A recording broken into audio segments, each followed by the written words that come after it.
Dear students, इस video में IGNOU BEd entrance exam 2015 का पार्ट बी से इंग्लिश में जो क्वेश्चंस पूछे गए थे उन क्वेश्चंस का सॉल्यूशन डिस्कस करेंगे। तो वीडियो आप सभी के लिए बहुत ही ज़रूरी है, वीडियो को लास्ट तक पूरा देखिएगा।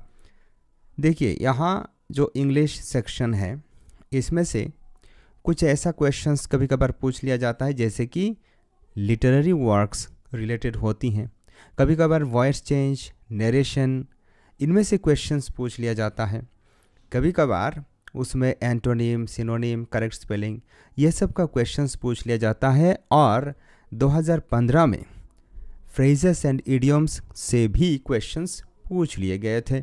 इसीलिए आपको यदि इंग्लिश में आंसर्स करना है या फिर इंग्लिश का ही आंसर करना है तो आपको इन सारी चीज़ों का प्रैक्टिस अवश्य ही करना चाहिए।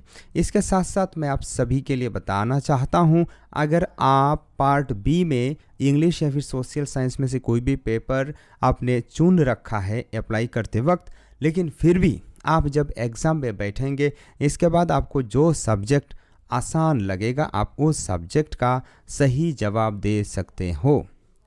तो यहाँ क्या करना है, choose the most appropriate response out of the 4 choices given every question.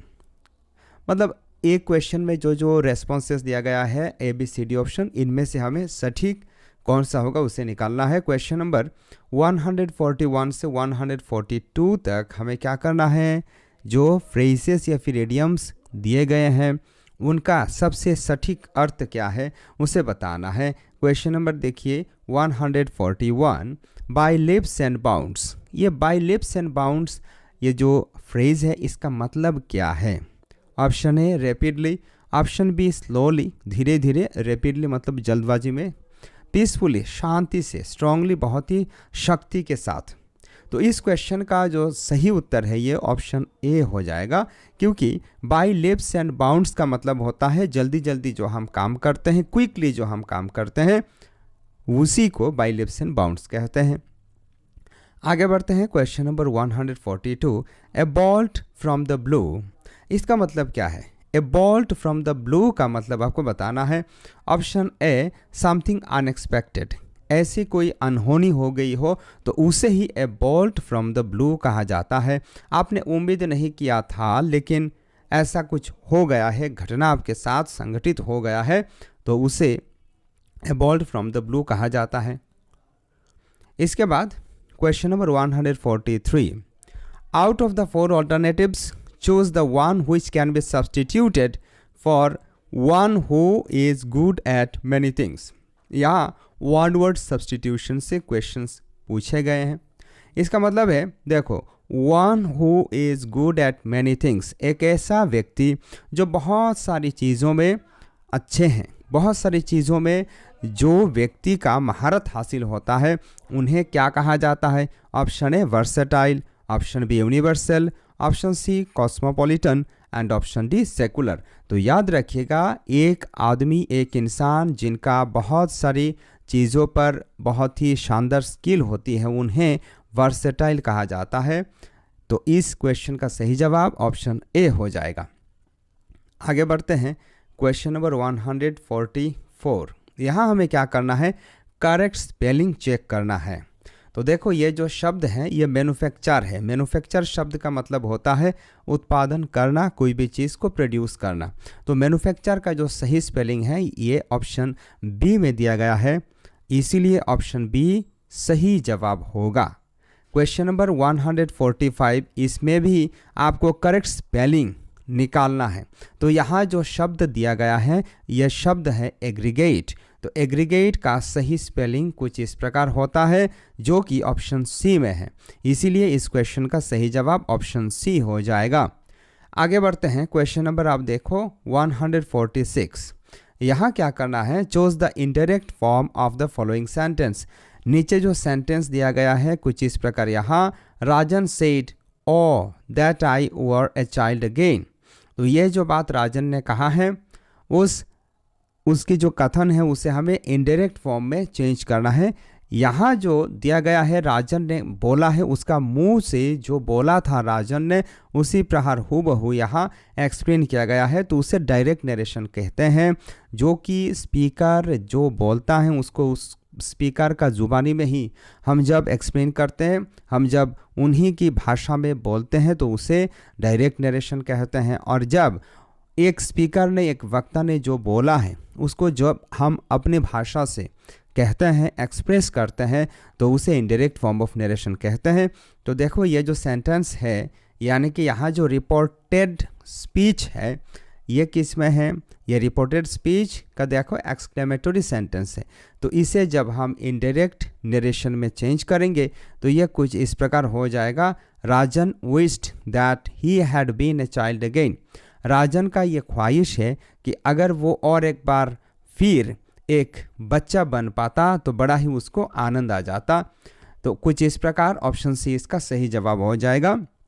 यहाँ विश किया जा रहा है, यहाँ राजन और एक बार बच्चा बनने का, अपना चाइल्डहुड में वापस लौटने का ख्वाहिश देख रहा है, सपना देख रहा है। चलिए आगे बढ़ते हैं। Question number 147। यहाँ फिर से एक सेंटेंस दिया गया है जो कि डायरेक्ट फॉर्म में है, इसे हमें इनडायरेक्ट फॉर्म ऑफ नरेशन में चेंज करना है। तो सेंटेंस है, the manager said well what can I do for you. Manager ने कहा ठीक है, आपके लिए मैं क्या कर सकता हूँ। तो यहाँ इसको जब हम इनडायरेक्ट नरेशन में चेंज करेंगे तो सेड चेंज होकर आस्क्ड हो जाएगा। कुछ इस प्रकार ऑप्शन ए होगा इसका सही जवाब। The manager asked what he could do for him. You है तो यहाँ हिम हो जाएगा। ठीक है, इसी प्रकार इसका सही जवाब ऑप्शन ए हो जाएगा। आगे बढ़ते हैं। Question number 148। हमें उम्मीद है कि आपको नरेशन का ये जो रूल्स है, वॉइस चेंज करने का ये जो रूल्स है, ये ज़रूर मालूम होगा। यहाँ वॉइस चेंज, ये देखो बोलते बोलते यहाँ और एक क्वेश्चन आ गया है वॉइस चेंज में से, जो कि क्वेश्चन पूछा गया है, the passive voice of who is creating this mess. तो इसका यानी कि who is creating this mess को अगर हम पैसिव वॉइस में कन्वर्ट करेंगे, रूपांतरित करेंगे, तो क्या होगा। इस क्वेश्चन का सही जवाब ऑप्शन डी हो जाएगा। किस प्रकार ये चेंज होगा, by whom is this mess being created. आपको पता है कंटिन्यूअस टेंस होने से बीइंग यूज होता है और ये प्रेजेंट में होने से इज बीइंग आर बीइंग प्रमुख लगता है और पास्ट कंटिन्यूअस में होने से वाज बीइंग वर बीइंग लगता है। आगे बढ़ते हैं। Question number 149। The active voice of the clown was laughed at by them is, यानी कि the clown was laughed at by them, इसको अगर हम एक्टिव वॉइस में रूपांतरित करेंगे, चेंज करेंगे, परिवर्तित करेंगे तो क्या होगा। यहाँ जो सेंटेंस दिया गया है ये पैसिव वॉइस में दिया गया है, इसे हमें एक्टिव फॉर्म में ट्रांसलेट करना है या फिर ट्रांसफॉर्म करना है, ट्रांसलेट नहीं होगा। तो इसको जब हम पैसिव से एक्टिव में कन्वर्ट करते हैं तो कुछ इस प्रकार यह हो जाएगा, they loved at the clown. Option C होगा इसका सही जवाब। आगे बढ़ते हैं। अब 150 से लेकर के 152 तक जो क्वेश्चंस दिए गए हैं, इनमें फिल इन द ब्लैंक्स करना है। जो सबसे सही और सटीक शब्द होगा उसको हमें क्या करना है, चुनना है। क्वेश्चन नंबर देखो 150। Ramesh dash the business deal without wasting any time. Ramesh ने बिजनेस को सपोर्ट किया हो सकता है या फिर डिनाई किया, रिजेक्ट किया, कुछ भी होगा, वो ऊपर मैं आपको दिखा रहा हूँ। समय ना गवाते हुए कर लिया, तो ऊपर ऑप्शन क्या है चलिए देख लेते हैं। यहाँ ऑप्शंस कुछ इस प्रकार हैं। ऊपर है डैमेज्ड, तो यहाँ देखो डैमेज नहीं होगा, बिजनेस को यहाँ डैमेज नहीं किया है, समय ना जाया करते हुए, फैसिलिटेटेड भी नहीं होगा, यहाँ क्लिंज्ड होगा। क्लिंज्ड शब्द का अर्थ होता है समर्थन देना, सपोर्ट करना।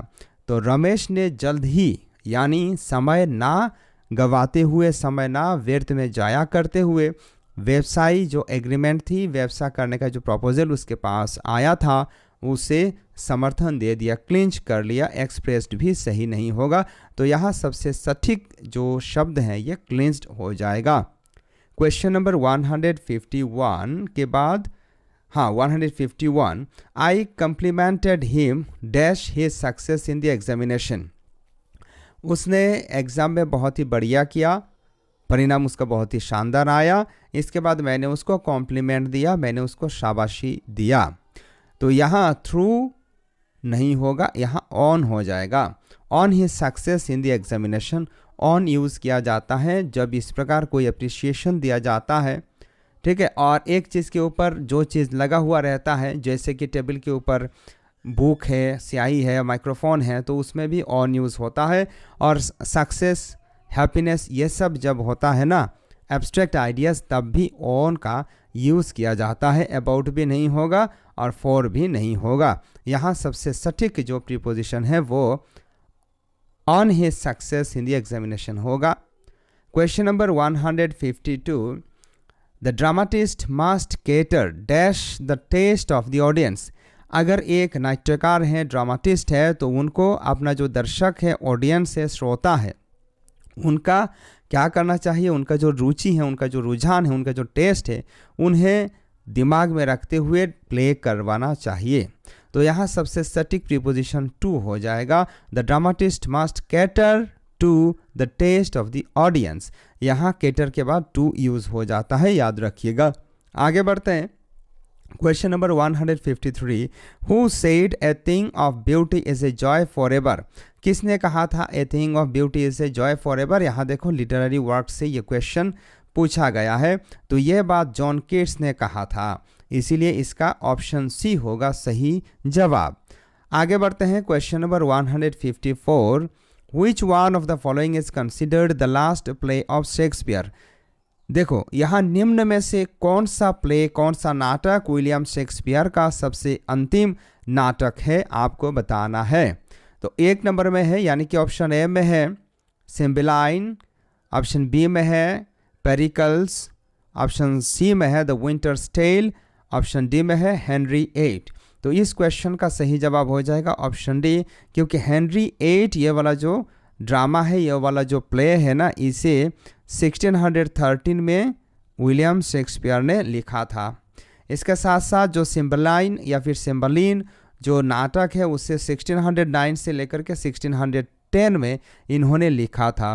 पेरिकल्स जो नाटक है, उसे 1607 से लेकर के 1608 के बीच में इन्होंने लिखा था। द विंटर्स टेल ये जो नाटक है, उसे 1610 टू 1611 में ही लिखा था विलियम शेक्सपियर ने। ठीक है, चलिए आगे बढ़ते हैं। यहाँ जो अंतिम क्वेश्चंस है ना, ये सब लिटरेरी वर्क्स से रिलेटेड है। Which one of the following poems is composed by John Keats? निम्न में से कौन सा कविता जॉन केट्स ने लिखा है? ऑप्शन ए है ode to duty. Ode to duty John Keats ने नहीं लिखा है, याद रखिएगा। ऑप्शन बी में है ode to the west wind, ये भी जॉन केट्स के द्वारा लिखा हुआ कोई पोम, कोई कविता नहीं है। Option C ode to a nightingale, yes, ode to a nightingale ये जो पोम है, जो कि जॉन केट्स ने लिखा था इन द ईयर 1819 में।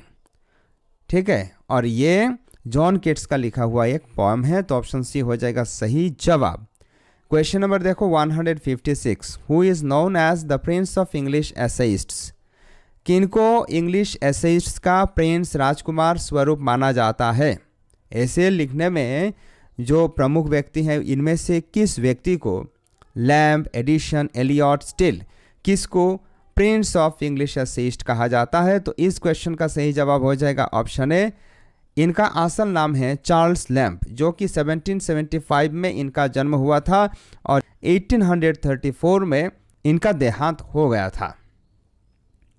आगे बढ़ते हैं। Question number 157, Shakespeare's Measure for Measure is ए।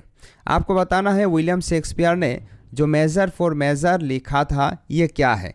याद रखिएगा, ये मेजर फॉर मेजर जो है, ये एक प्ले है जो कि 1603 और 4 में विलियम शेक्सपियर ने लिखा था। तो ये क्या है? ये एक ट्रेजी कॉमेडी है। मेजर फॉर मेजर ये क्या है? याद रखिएगा, इट इज ए ट्रेजी कॉमेडी।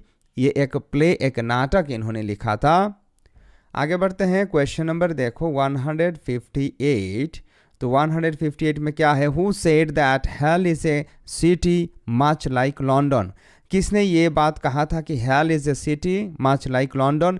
याद रखिएगा ये बात पीवी शीली ने कहा था। ऑप्शन ए इस क्वेश्चन का सही जवाब हो जाएगा। पीवी शीली आप में से बहुत सारे लोग जानते हैं, इन्होंने 1819 में उनका एक सैटारिकल पोएम माफ़ कीजिएगा, पीटर बेल द थर्ड, इसमें यह बात इन्होंने कहा था। आगे बढ़ते हैं question number 159। In the sentence I shall write to you when I have time, when I have time is a. अच्छा, ये जो सेंटेंस है I shall write to you when I have time, यहाँ व्हेन आई हैव टाइम क्या है? तो इस question का सही जवाब ऑप्शन बी हो जाएगा, एडवर्ब क्लोज है, क्योंकि यहाँ समय को इंडिकेट किया जा रहा है, काम कब किया जाएगा उस समय को इंडिकेट किया गया है। तो व्हेन आई हैव टाइम ये एक एडवर्ब क्लोज है, ये नाउन क्लोज नहीं है, एडजेक्टिव क्लोज भी नहीं है। Question number 160, and this is the last question. In the sentence, the boy who topped the class is my brother. Who topped the class is a. आपको बताना है ये जो वाक्य है, सेंटेंस है, the boy who topped the class is my brother.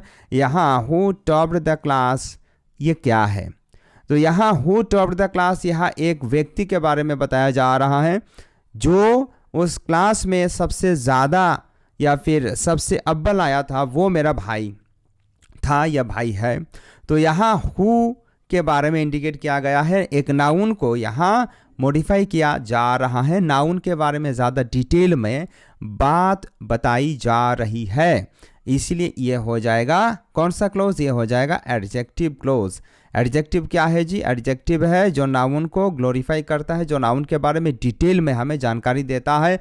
अच्छा लड़का है, बुरा लड़का है, बड़ा शहर है, छोटा शहर, यह सब क्या है? ये सब नाउन को मॉडिफाई करने के लिए यूज़ होता है और इसे एडजेक्टिव कहा जाता है। तो यहाँ ये एडजेक्टिव क्लोज होगा, ना तो ये नाउन क्लोज है ना तो एडवर्ब क्लोज है। डियर स्टूडेंट्स, आज का वीडियो में बस इतना ही। मिलते हैं आपसे अगले वीडियो में और एक प्रीवियस ईयर क्वेश्चन के साथ। तब तक के लिए आप इसी प्रकार पढ़ाई करते रहिए, आगे बढ़ते रहिए। नमस्कार, जय हिंद।